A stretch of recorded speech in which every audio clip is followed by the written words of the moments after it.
Hey, what's up? It's Mr. Lopez. I'm gonna go through this, um, making this boom card, and it's teak 4.4B.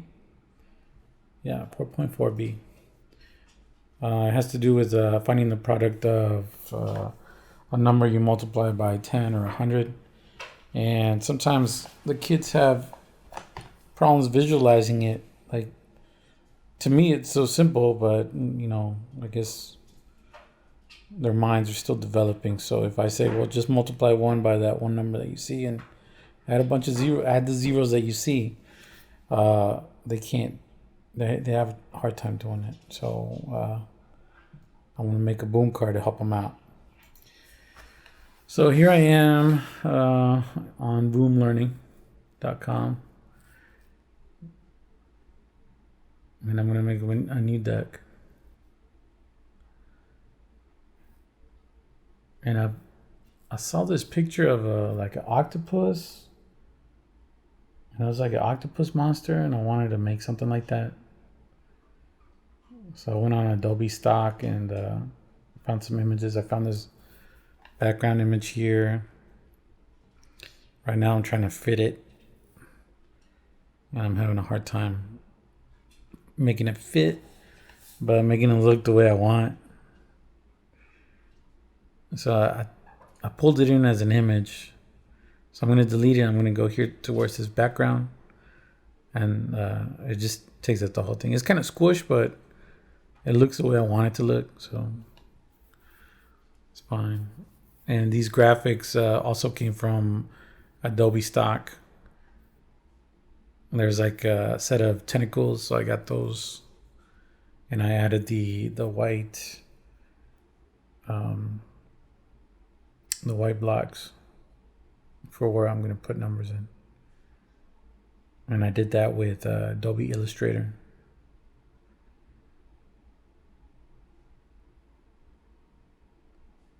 So I'll spend some time kind of adjusting them the way I want them to look. And I did a mock-up of this before actually coming in here and making it in Boom Learning. So I used Adobe Illustrator to do a mock-up.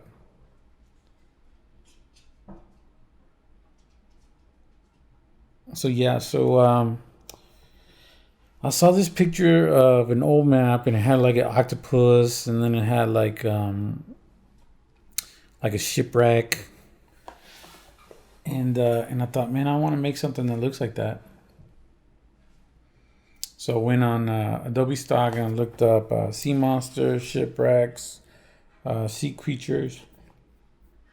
And I ended up changing my ideas.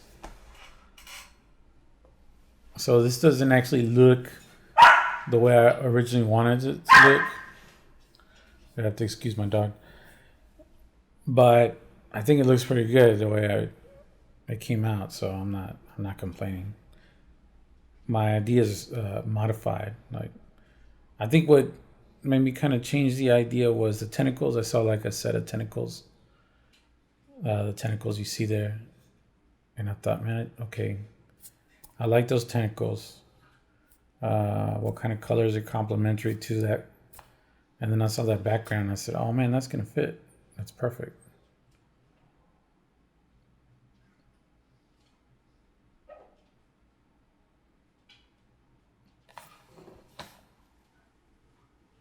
And I'm trying to lay them out. I want to see that octopus head in the background, but this one tentacle is just giving me problems. I didn't know where to put it.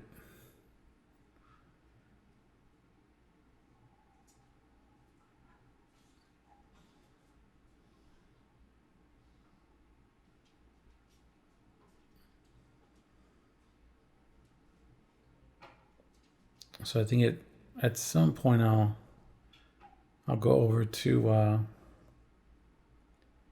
I'm bringing in the fourth tentacle.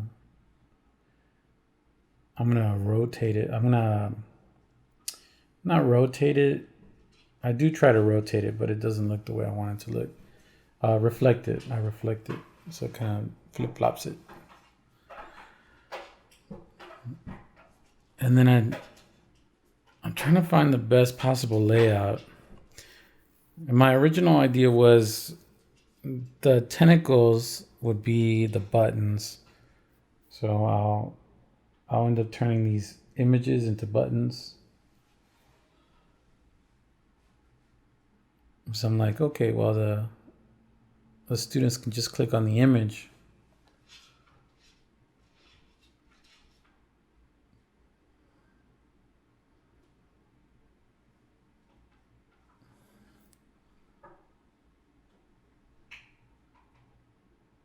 Yeah, I'm trying to figure out the best layout.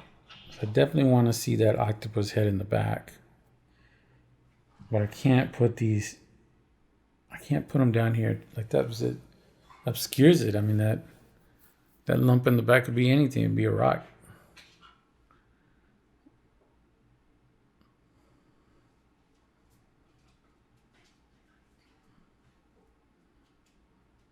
Most of the work I did was in Adobe Illustrator after I purchased the images. I think that took me 2 hours just to have them the way I wanted it.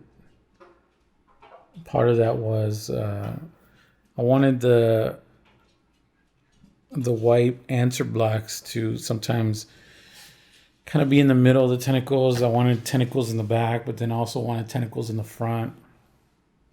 And I had to go in there and cut the tentacle and then lay a piece of it on top and then a piece on the bottom with the white answer block in the middle.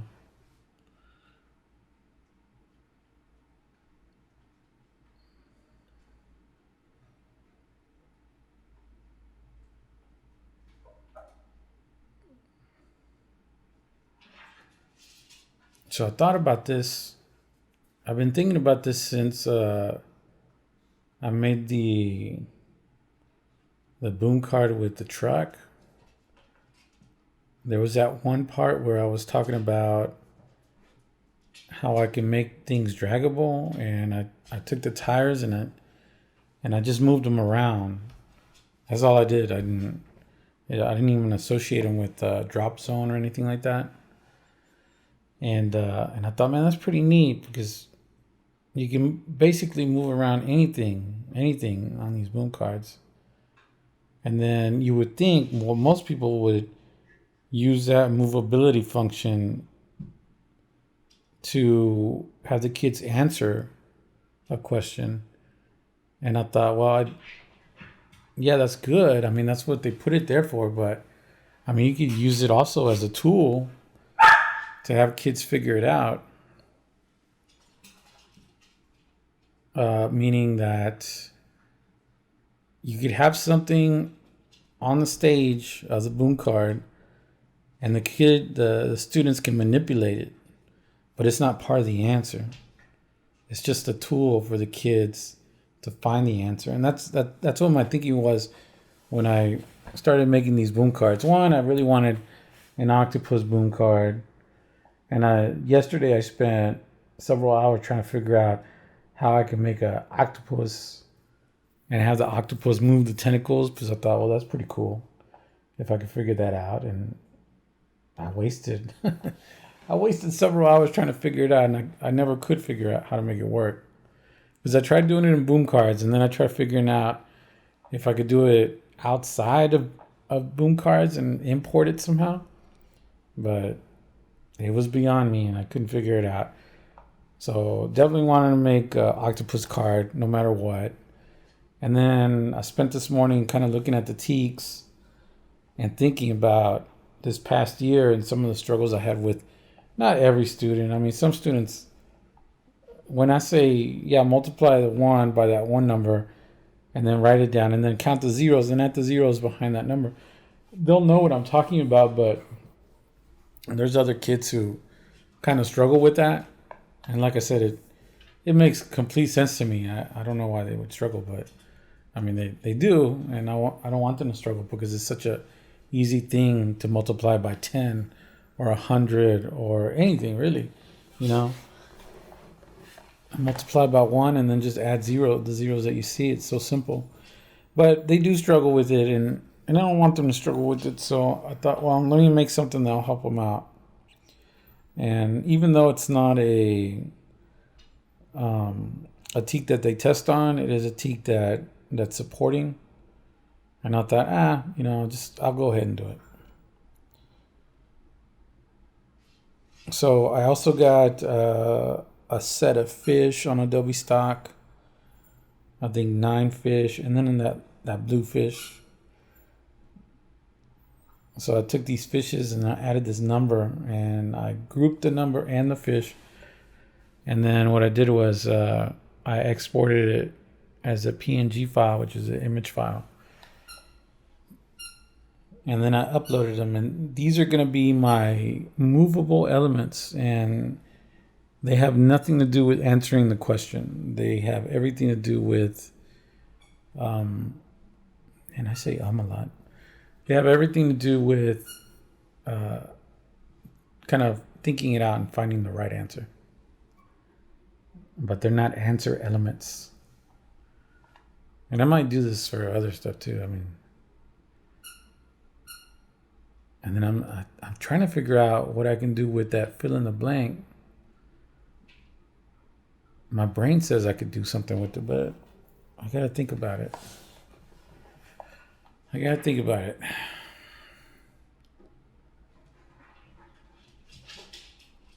I wish there was some way to do like make a button and have it do an action. Like on click, then it would either change the image or reveal something. But Boomcard doesn't do that. I mean, I don't know. It might do it later on. And then I spent some time trying to figure out where to put these fish. And I was worried that at this point I'm thinking, okay, I'm gonna make the tentacle images into buttons. So I can't put that fish there because it'll interfere with the button. Like a kid might press a button when they're just trying to move the fish. So I had an idea going into it. And then I did the fun part. The fun part is doing the art. Even though it's not my art. I could spend time doing the art. I mean, I went to college for it. But I spent hours doing this. Like, if I were to draw these pictures, I would spend 2 or 3 days, and then it would bother me because I wouldn't be able to get the image to look the way I wanted it to look. So I thought about it because I really did start off thinking, oh man, I'm gonna make artwork and it's gonna be cool. But then I'm like, man, the focus is really just developing the boom cards and the ideas. And I can't waste time on the art, even though that would be nice. Okay, I'm making copies of the 0 because I know I'm going to use a bunch of zeros. So my thoughts here are make a bunch of copies of 0 and lay them on top of each other. And when a kid needs a 0, he just goes over to that fish, pulls a 0, and that will help him find the answer. So just making multiple copies. I think I ended up making like 9 zeros. Man, I really like that fish. I was debating between a fish that looked red. It was the same thing except it was red. And then a fish that was just blue. And I was so close to clicking on that red fish and buying that one, but I bought the blue fish set.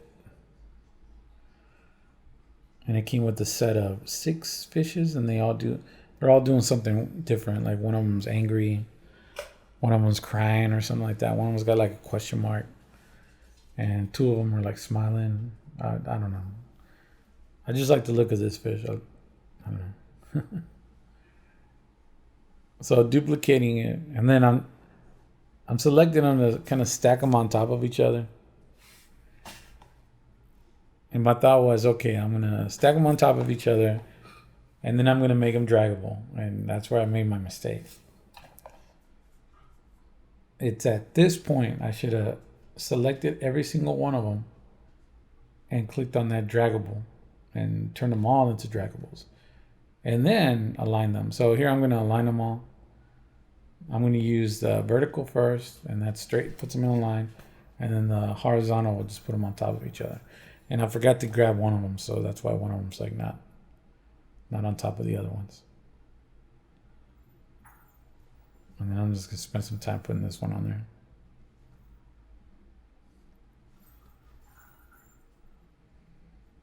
There we go. All right. All right. Now I'm messing with this tentacle because it's still bugging me. Still bugging me. I'm just like, I don't like it. And I get like this, and it just gets a hold of me, and it bugs me and bugs me. If I would have let this tentacle the way it was, I would have woken up sometime at night and come back to the computer and fixed it.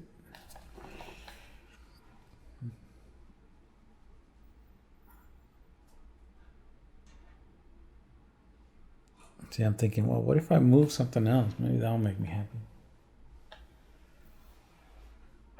Oh man, that dog.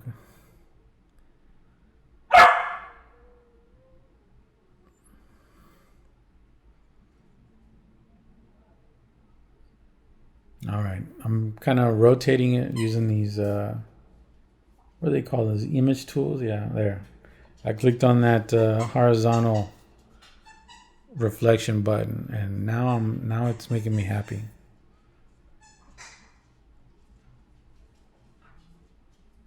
It's not perfect, but it's better than it was. That's what I'm thinking. There, I think that's what made me happy. It's actually making me happy now that I look at it.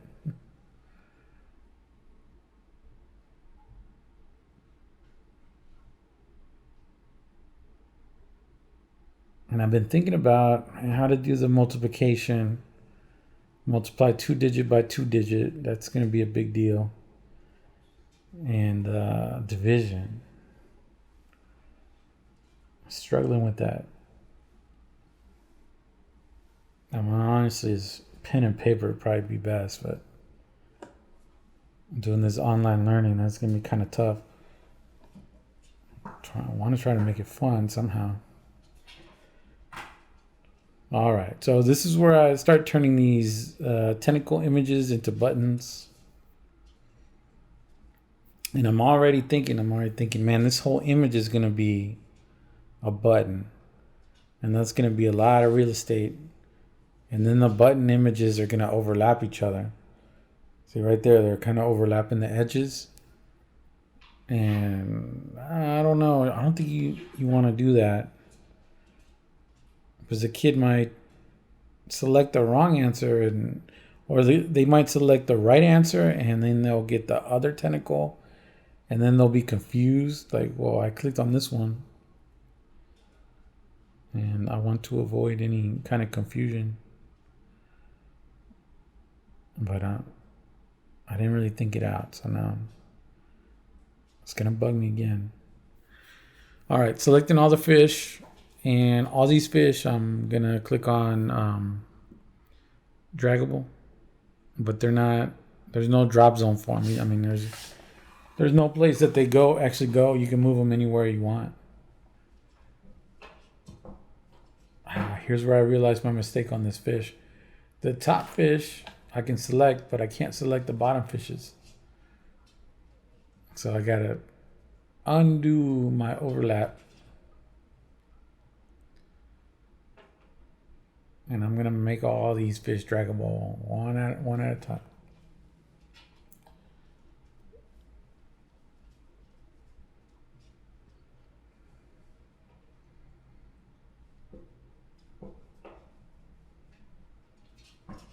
man, making these things are kind of fun. I wish, I wish it was a job where you just did this. I would love that. I mean, I am trying to start something where I make um, online virtual. I make apps for kids and materials for teachers, but I'm not gonna charge for it. It's gonna be like a nonprofit. I mean, I'll ask for donations and stuff, but I gotta figure that out because this is actually kind of fun. I would love to turn it into a business. Just having a team that just has fun making learning games. I mean, there's companies already that do that, but they set out trying to sell it to the districts, and I mean, you can make it, but man, it's gonna be selling. It's gonna be hard. So my thought was make the stuff, offer it completely for free for any teacher, because I mean, I am sympathetic to teachers, and then if it's useful to them, ask for donations. Wikipedia works like that, and also code.org. That's a nonprofit as well. They get donations and they make learning tools to show kids how to program, and it's something that's nationally recognized. I mean, it's just like it's a big deal. I mean, it's doable.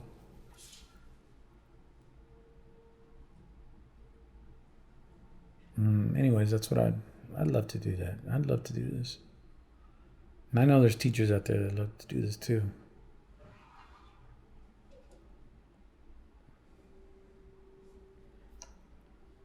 Changing the text. I forgot which one was my favorite text.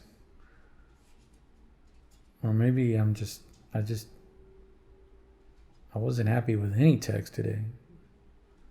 No, not that one. Oh, I think I settled with this one.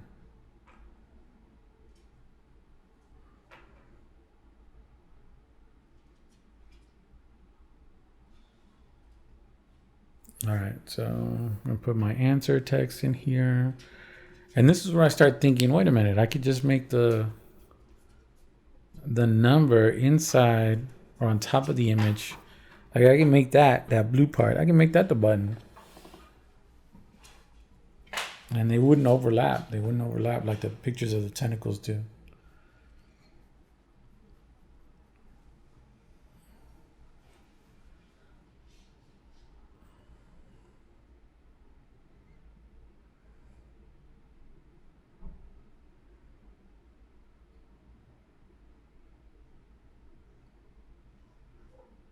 Struggling with the text.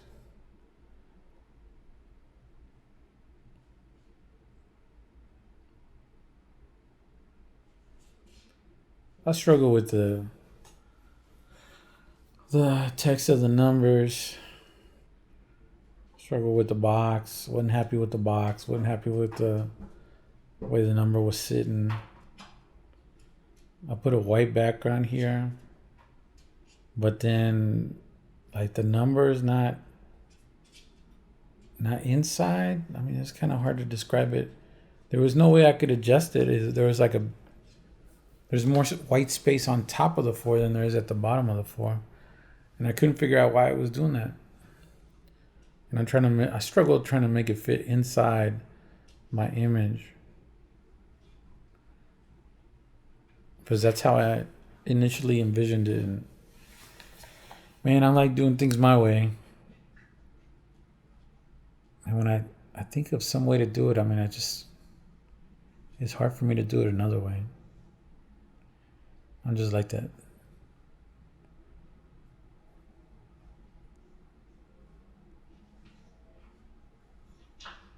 So I'll go through these numbers and stuff, trying to fix them.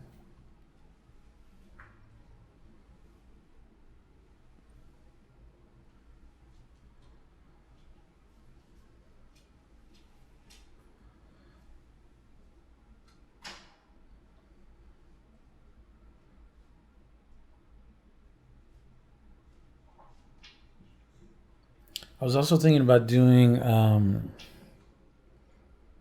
food trucks, like a food truck vendor, and then the kids would, like, it would have word problems where the word problem would be something like, oh, Billy went to the food truck, or Billy went out with his dad, and they bought 2 hamburgers, 1 hot dog, and 3 fries, and then the kid would have to add all those things up. And kids kind of struggle with that when it's talking about 2 things. I don't know why. Like, you'll tell them, like, okay, the word problem says that they bought 2 apples, and each apple cost 25 cents. How much did the apples cost? And the kids will say 25 cents. And you're like, but it's 2 apples. How much is the first apple? They're like 25 cents. How much is the second apple? 25 cents. So how much did they pay for the apples? 25 cents. I'm like, what? Are you kidding me? It's like, they have a hard time visualizing. And I'm like, man, haven't you guys ever bought anything? And of course, you kind of try to relate it to what they have and stuff. And I'm just like, all right, so you have 1 fidget spinner. Say the fidget spinner costs $5. And you have 2 fidget spinners. How much did you pay for those fidget spinners? Oh, this dog's going to make me lose my mind.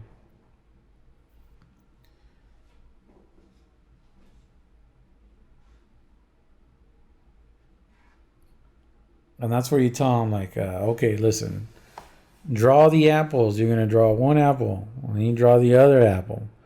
And then write the price of the apple right next to that apple. And then write the price for the second apple. And then add those together, and that's how much they pay.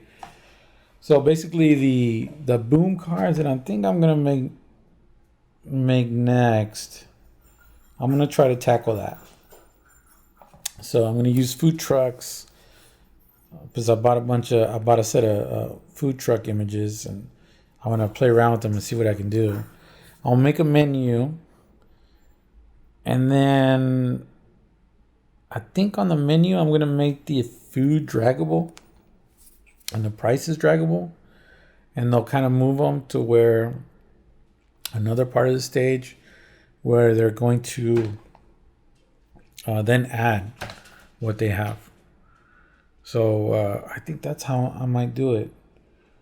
Because that way they can, I mean, they'll drag, like if it says Billy bought 2 hamburgers, then the kid would drag a hamburger, and then he would drag another hamburger, and then the price would be attached to that hamburger, and then so they could see, oh, wait a minute, each one of those hamburgers costs that much money. Yeah, I guess I'll do it like that. Yeah. Well, that'll be my next video. Well, it might have to be next weekend. All right. So here's the slide. So see, it's 4 times 100,000. So I'll move the 4 fish, and then I'm going to count the zeros, and I'm going to grab my 0 fish, and I'm going to make it match. I got 5 zeros, so I need 5 0 fish.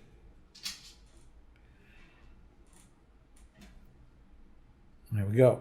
And then the kid would look for the answer. Has to have the same number of zeros. So that was my idea. I think I'll make one more card. So if you're still listening to me, if anybody listens to me, I might have missed some stuff here. All right, so I made my template, and I just made a copy of the template. So now I'm gonna, I selected the card at the bottom, the new one, and I'm gonna make a new number. I mean, I really think this will work, but there's only one way to find out. I mean, kids learn in so many different ways. I mean, some kids, I mean, you just say, okay, just do it like this. And they're like, okay, Mr. Lopez. And they get it. Other kids, they just kind of look at you like, what? And then so you show them on a board.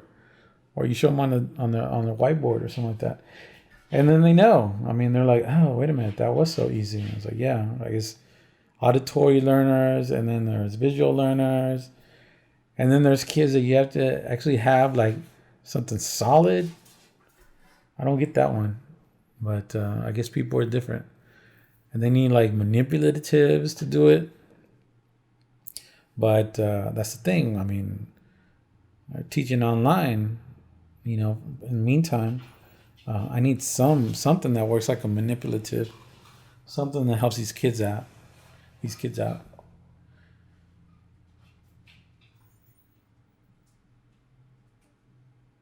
And then what up? I don't know. Okay, so here's my new one. No, here's the old one. I'm just playing around with it. I'm just doing it again. I know, boring.